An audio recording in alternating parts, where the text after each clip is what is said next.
It's wild. This car used to just be a total turd. And all this.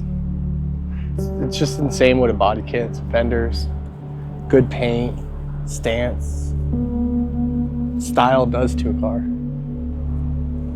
And this thing was stock body. I got this car with stock body and it looked so gross to me. To others, it just looked like every other 240. I wanted to make it mine. I couldn't be happier.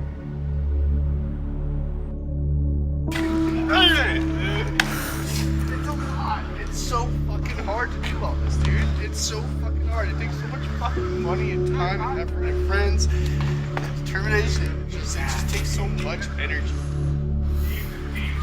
Red line hat. It fucking takes so much to build a stupid fucking car. And just to see it painted and on the ground and done. I'll blow it up, I'll wreck it, I'll do whatever. Just because this moment right now is it feels so good. Yeah, I'm done.